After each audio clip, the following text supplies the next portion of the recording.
got a decent enough look at this team over the last 8 preseason games. What do you want to see opening night and in the first week of the season to let you know that you're on the right path? Winning. I want to see us win. Funny guy, I guess, but no, I think obviously the pieces we added kind of changed their dynamic of our forward group. We've added some veteran players that have played in the league a long time and really can contribute not only on the ice but in the locker room. So I think the faster we can get all on the same page and be playing the same way, that it will only benefit our team, and as a group we'll be we want to get off to a good start. So what better way to do that than get a big win tomorrow? There is that sense of confidence and optimism that's probably stronger here, and maybe for good reason, than in a long time. Do you still kind of need to see it manifest itself in the games, though? Yeah, absolutely. I think anytime you add pieces over a summer, I think there's obviously an excitement in the air, especially with the type of players that we did add. But I mean, you look at it on paper and it can only go so far. So we have to go out in the ice and make it happen. But saying that, I feel like this group's done a lot of good things over the preseason. Hopefully that can transfer into some good hockey during the real stuff. Mike, what have you noticed in Connor just through training camp and exhibition season, just in the way he's approaching things, handling things? Is it the same? Anything notable different to you? I don't think so. I think he's very focused. I see that. I think you see a determined player that, coming off the season that he did, I think you just see a determined player that wants to do more. And it's exciting playing with a guy like that isn't satisfied with the season he had last year, and wants to be on the other side of the winning part of it. So I think it's.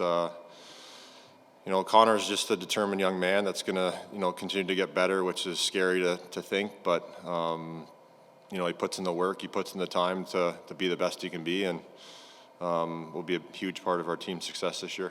Along the lines of trying to improve, he's been spending quite a bit of time in practice working on his one-timer. What would you say about the development of his shot and the fact that here he is, with all that offense he creates, trying to find new corners to round out in his game?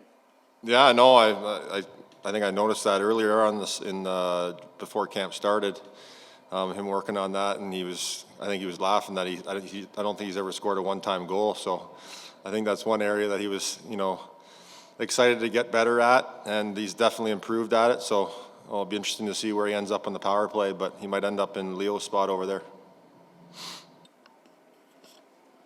Hey, Mike.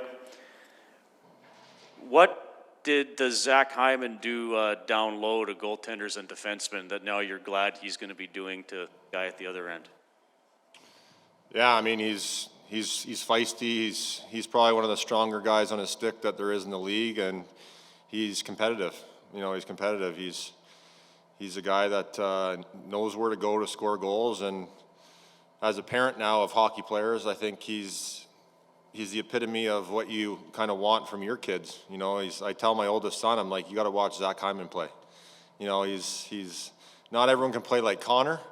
So, I mean, it's fine watching him play, but you're not going to be Connor McDavid. But just the relentlessness out there, the work ethic. He pulls everybody in the battle. It's a contagious thing, and so. I know I'm sure happy about having him. I think there was a span last year where we played 3 games here that he did a lot of damage to our team. So I'm excited about, having him on our group. And like I said, it changes the dynamic of our forward group with adding guys like Zach. He's just a competitive guy that pulls guys in the fight. And it's exciting to have him here. Mike, you mentioned how you've been doing good things in the preseason. Historically, do you find that does carry over? Like, regardless of who's played, the team has not really given up a ton of chances. They haven't given up a lot of goals. Is that a good sign, or do you kind of say preseason's totally different than what you see compared to the regular season? I mean, it's a good sign, for sure. But, it's like regular season going into playoffs. Like, they're just different. It's just different games altogether. So I think the preseason, you know, is to kind of work the kinks out and kind of get feeling good about where your game's at, and hopefully, you know, you come through preseason kind of unscathed with injuries and stuff like that. So I think there's definitely a filling out in the process that goes into preseason, but I think, you know, I've been on teams in the past where you seem like you're mowing over everyone in the preseason, and then you get to the regular stuff, and you end up 0-3 in the start of the season. You're looking, you know, outside looking in already. So I think there's something to be said about it for sure. There's positive we can take. We know we have some areas that we want to improve on, but we've done some good things also that you can be, you know, taken to the regular season as positives. And, you know, like I said, hopefully we can start tomorrow with a big win. Have you noticed that, I don't know if it's increased attention to detail, maybe it's just new personnel, but the overall collective group in the defensive zone don't seem to spend as much time there. Are you guys stronger on pucks on the wall? Is it a different system, a slight tweak? What's been the thing you've noticed as far as the improved defensive play 5-on-5? Well, I mean, we've added 2 veteran defensemen back there, which, you know, they just know how to get the puck to the forwards and get it out of our end. But it's definitely something we've talked about, you know, through the preseason and camp is we want to defend less. And to defend less, we want to be quicker in the defensive zone to be able to, you know, spend more time in the fun zone. So I think it's something that we've definitely put an emphasis on, that we want to be, you know, a really good defending team, but not spend as much time and waste energy, you know, defending as much, and be playing in the offensive zone and wear teams down that way. So I don't think that's changed as structure-wise. I think it's just more of an emphasis on the speed of defending and not spending as much time there.